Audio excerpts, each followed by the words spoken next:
Breaking news right now out of the U.S. Capitol right here. Judge Amy Coney Barrett has now been confirmed in the Senate, just voted a few minutes ago, as the next Supreme Court justice. The vote 52-48.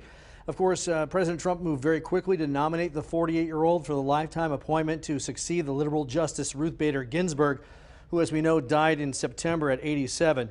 Now, Barrett is the third Supreme Court picked by the president, part of a sustained effort to shift the federal judiciary to the right. But a Supreme Court nominee has never been confirmed this close to a presidential election, of course, on November 3rd. Barrett presented herself in public testimony before the Senate Judiciary Committee as someone who's neutral and suggested it's not the law of Amy, but her past writings against abortion and a ruling on Obamacare show her as a deeply conservative thinker. She was a professor at the Notre Dame Law School when she was tapped by the president in 2017 for an appeals court opening.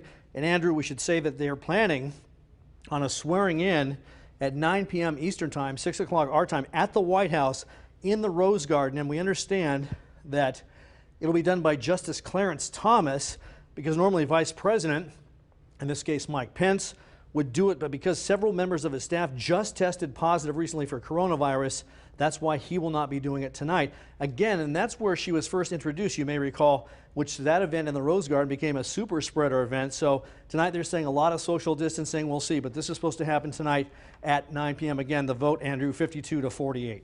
Okay, so Vice President Pence would normally be residing over this vote as well, and because of the situation with his staff not presiding over it. Is that correct? That's right. That's absolute. And again, at the swearing-in ceremony, too. So they'll be having Justice Clarence Thomas for some reason tonight at that ceremony. President Trump will be there. Again, he was pushing for this very quickly, but this just happened moments ago. Predictably, along these lines, again, the vote 52-48. And hopefully we'll hear from her later this evening. And, of course, that ceremony about an hour from now, Andrew, is what they're telling us. Okay, we'll have the latest on that. And as to your point, oftentimes, Phil, they'll have other associate justices or the Chief Justice do the swearing in for the new colleague that they're bringing on. So as soon as Amy Coney Barrett is sworn in tonight, she will be eligible to work for the Supreme Court, meaning that as soon as tomorrow, she will be on the job. All right, Phil, thank you very much. We'll stay on it as we go throughout the evening here on Fox 5. In the meantime,